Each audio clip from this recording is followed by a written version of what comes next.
I sold 4 pieces before that to the moon piece, and they were all in one day, each 20 Ethereum. It was pretty crazy that day. We were kind of freaking out.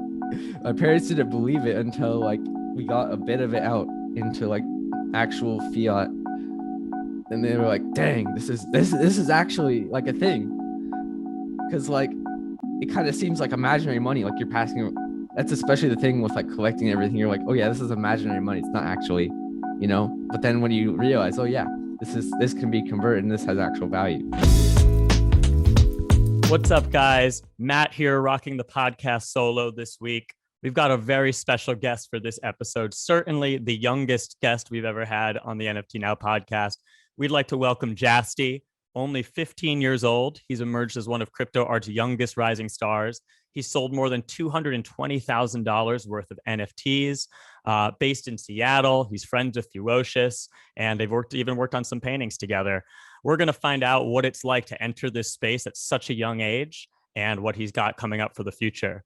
Before we delve into the episode, I want to remind you to head over to nftnow.co, subscribe to our newsletter where every week we distill all the week's news into simple and actionable insights to keep you with your finger on the pulse.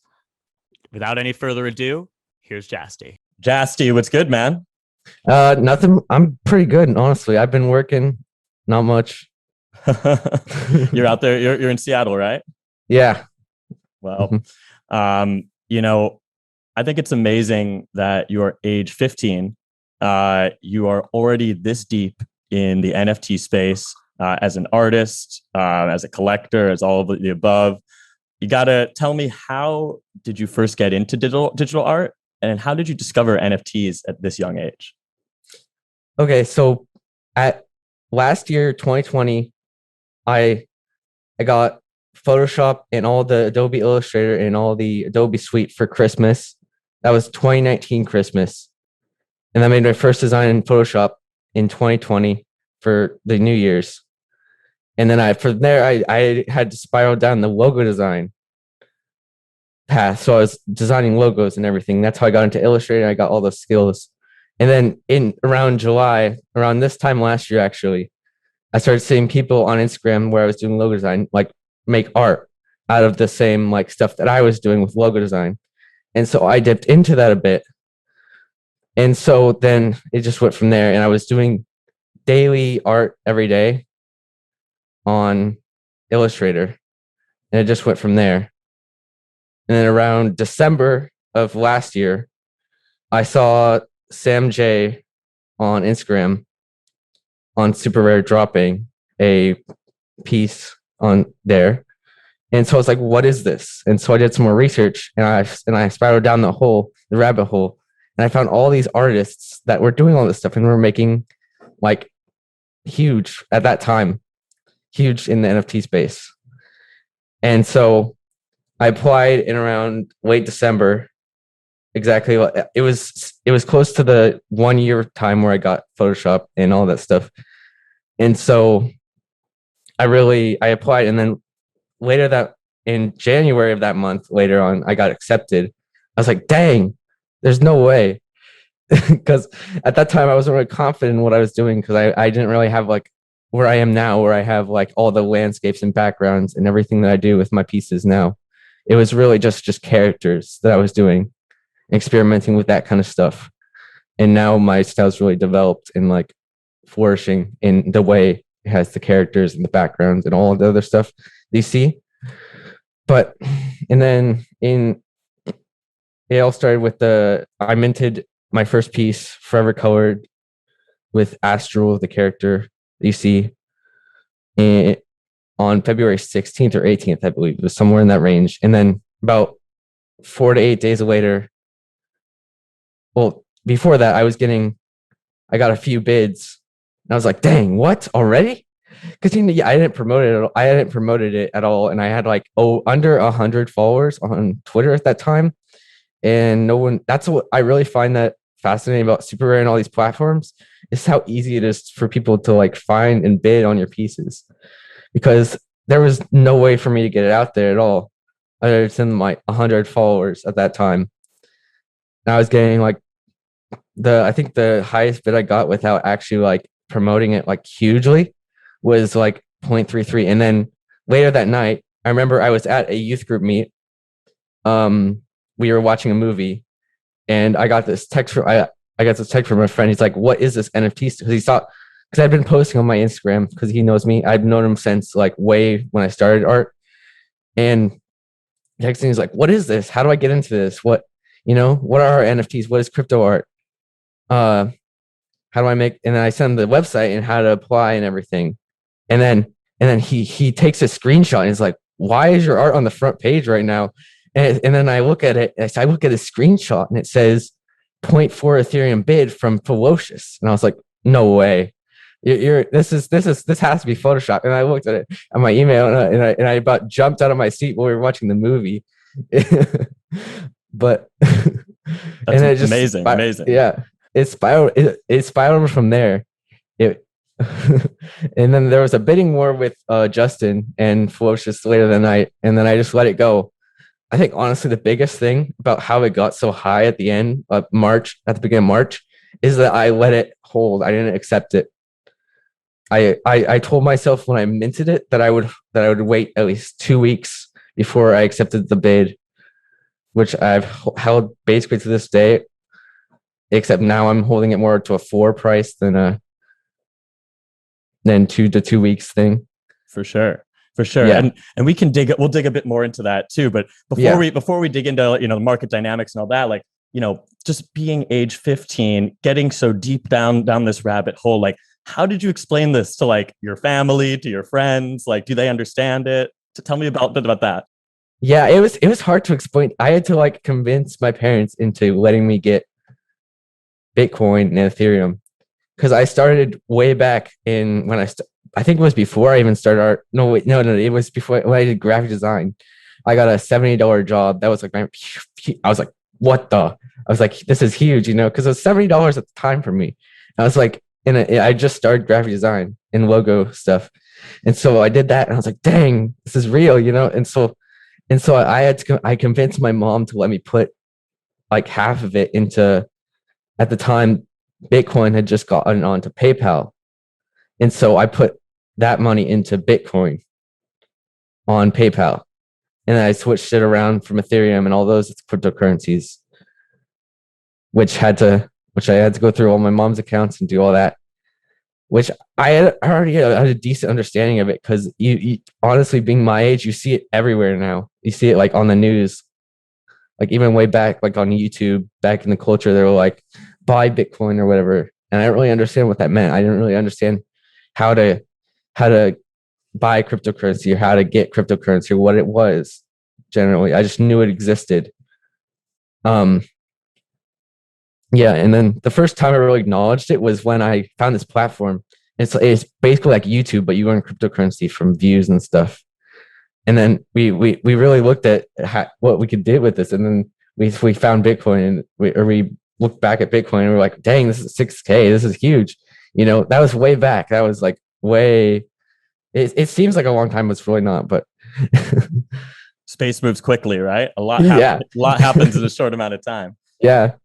It really feels like I've been in the space for a lot longer than I have. Like I've been in this like minting, like, or like knowing about this for maybe 4, 5, 6 months.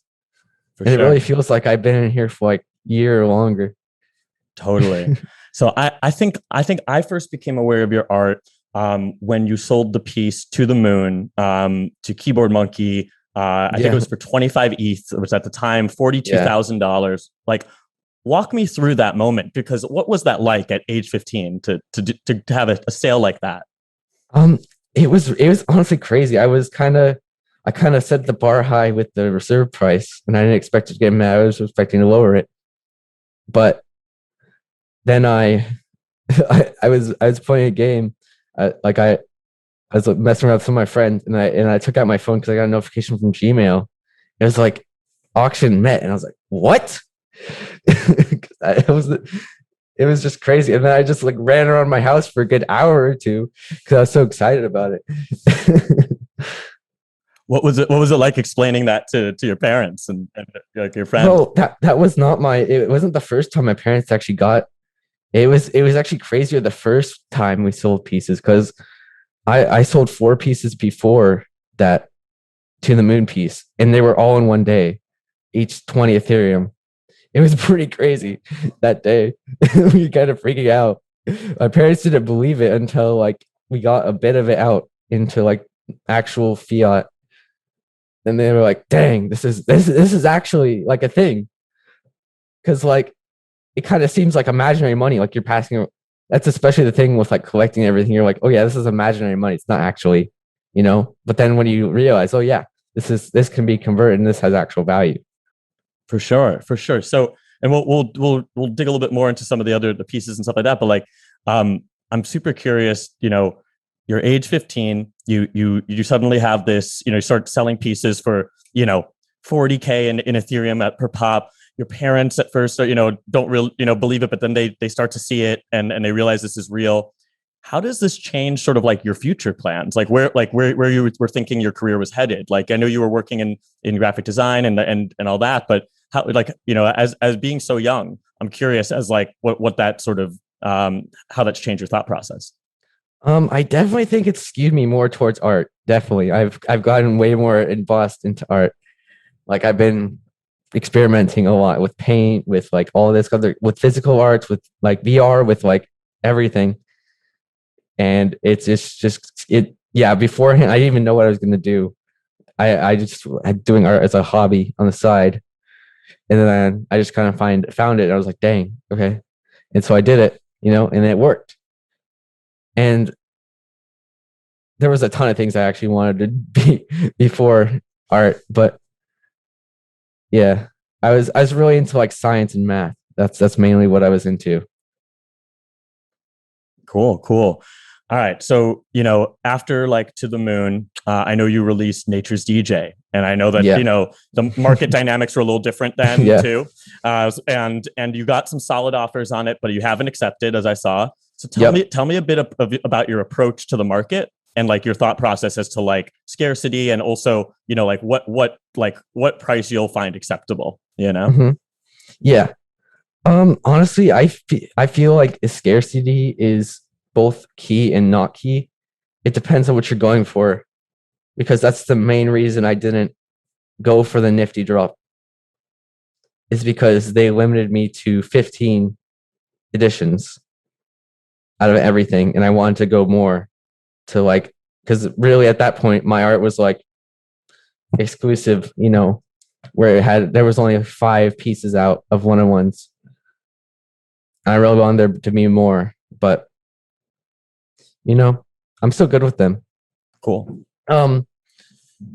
Yeah, I really find that if it's not reaching the floor price, I won't accept it, because I want to keep that same dynamic for my collectors and like not feel like they've missed out on something. Because if you sell like a piece for 25 Ethereum, right, and then the next piece goes for maybe 10 or 15, they're like, oh dang, I could have got this piece for 10 or 15, and why didn't I do that? Exactly. And so I really feel like I should just hold it to the same standard of my collectors. I'm sure your collectors appreciate that too. Yeah, absolutely.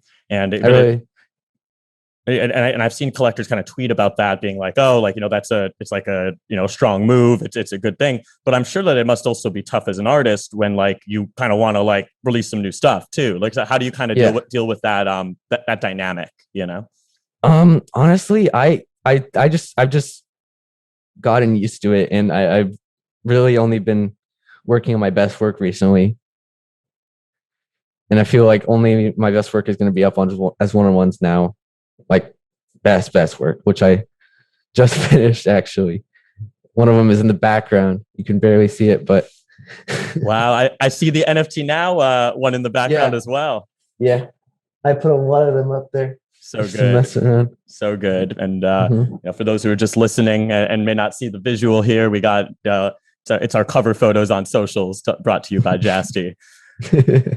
Thank you for that. And yeah, let's chat a bit about your relationship with Fewo, because as you mentioned, Fewo was one of your early collectors. or at least bid on the piece. Yeah. And I know you two are both in like the Seattle area. I saw that you guys got to hang out, work on some paintings together. Yeah, like what's the, like talk a little bit about your friendship, and do you see like a potential collaboration? Yeah, absolutely. We're really good friends. We've been talking a bit, and he's really helped me a lot with like figuring out what I want to do with art and how I want to figure stuff out and do stuff for the long run. And I feel like really getting to talk with him in person was really good, because there's a totally different dynamic. I'm sure you know, from Miami and New York and all this. There's a totally different dynamic from talking here on Zoom and in person. Totally.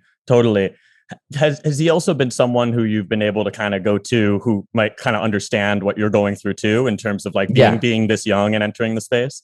And especially all the other people that have been my age around here, like Justin, Solus, like Fewocious, Aaron, all those people. They've been really helpful to like really understanding, because I was kind of late onto whatever this young artist train was, and so I really reached out to them and asked questions on how to like balance everything, because I was having trouble balancing like school, art, managing all my social media, everything, because this was totally new to me at the time.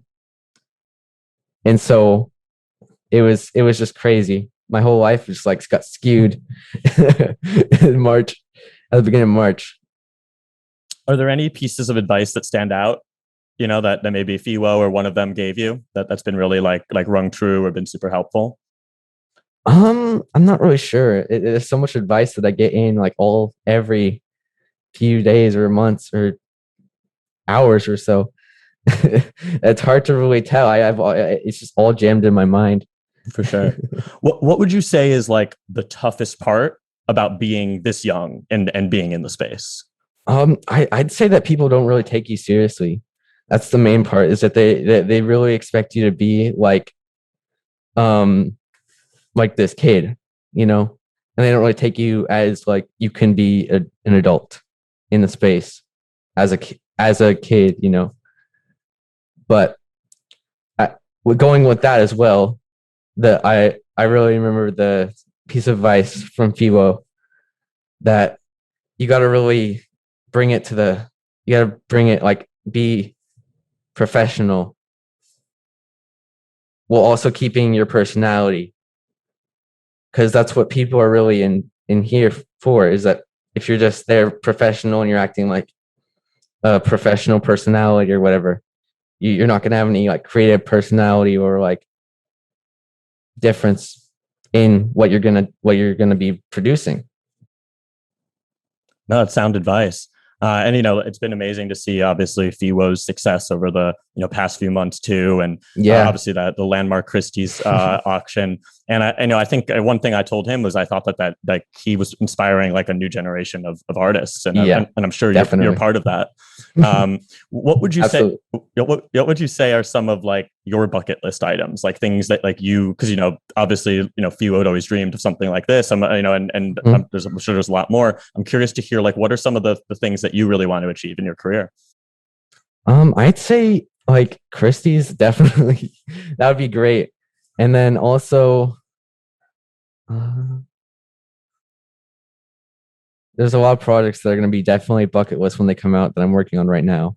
I can't really discuss, but they're going to be great. And I think really impacting something inspiring is definitely a bucket list item.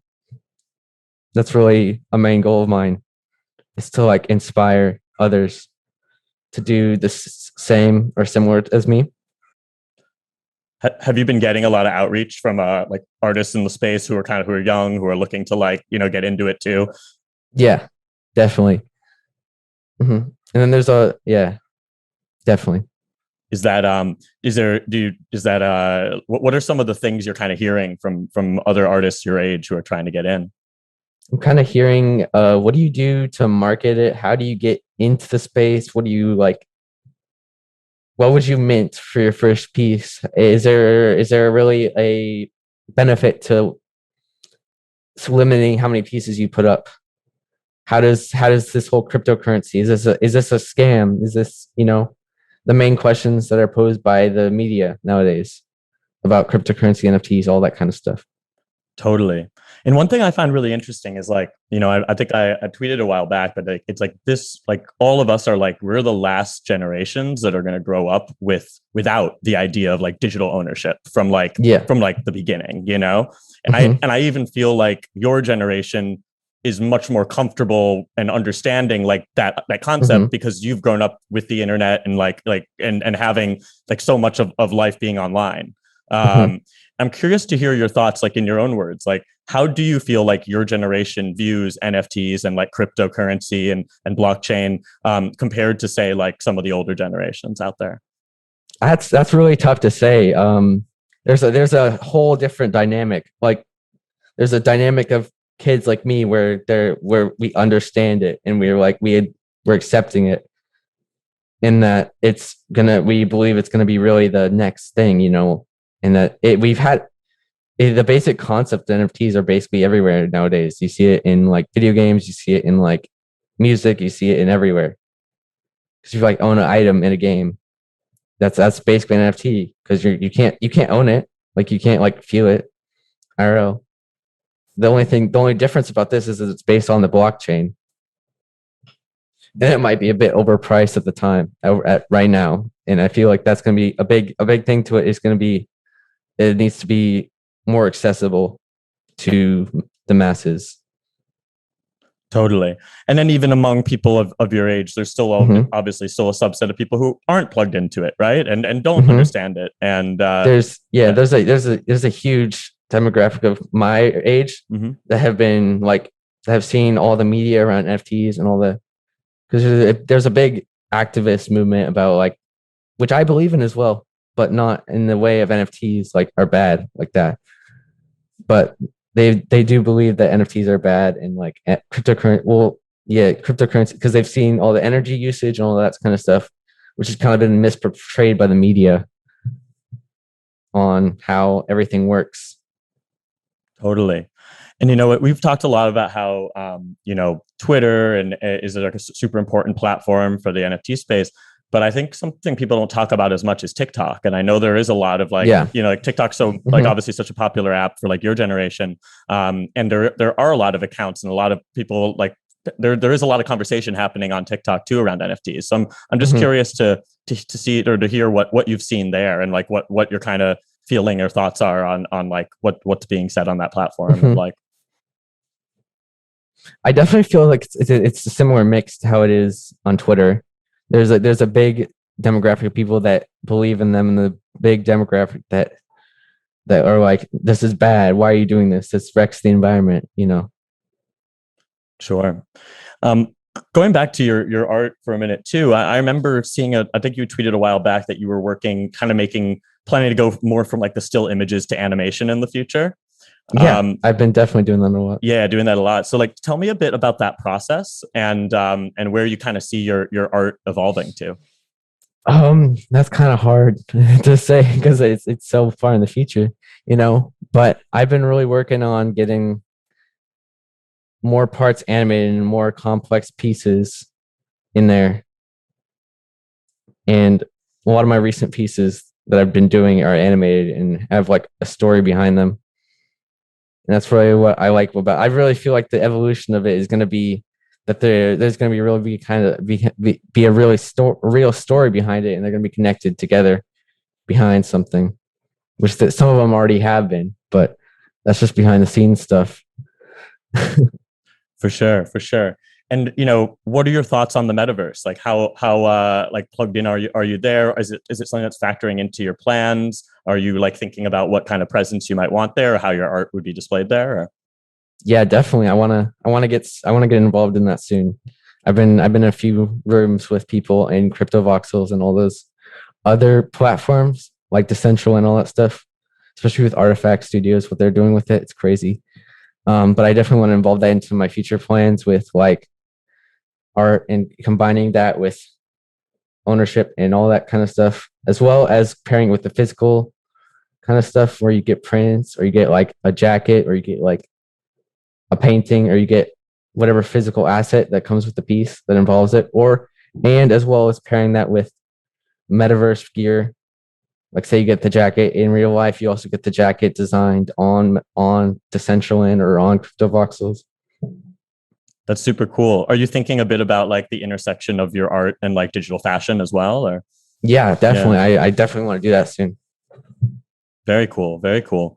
One thing I think is super cool, and we touched on it, but like when Fewo bid on your piece, it obviously like it was like a cosign in a way, which is powerful, from like an artist that's successful in the space. And I think one thing that's really exciting about the NFT space is that artists can really co-sign each other, co-promote each other, collaborate with each other, and really move the needle for each other, Yeah, absolutely. And so I'm curious if are there any like rising artists that like you're really inspired by, or like you want to shout out, or you think that, like are doing really, really cool stuff here? Yeah, there's a lot. There's a few I want to shout out are Sage and Utopia. They're doing, I don't have it right now, but they're doing basically these jackets that are paired with NFTs, and the piece kind of reflects on the jacket. And also Solus, he's another 18-year-old artist that we had a Nifty drop with, and he's been doing some abstract and expressionist pieces, and they're really great. And I feel like he's really underrepresented in the space, even though he's had some pretty big sales. Good stuff. Good stuff. Well, as we kind of close out the conversation, I know you're working on some big projects you can't share all the details on, but what can you tell us about like what's next for Jasti, and like what like you're working on, and what fans can kind of expect coming forward? Basically, I'm working on a meme drop right now, actually, which should be, by the time this is out, it should be almost announced or fully announced. And then I'm also working on a one-on-one I can show you soon. It should be out by the time this podcast is out as well. And then I'm also working on a huge project that's not going to be out for a while, but it's going to be pretty big. It's going to involve involvement with kids, involvement with all schools, involvement with that kind of stuff. It's going to be big. That's very cool. Is education like a cause that's close to your heart, or? Yeah, both of my parents are teachers. Oh, really? Mm-hmm. Got it. That's super cool.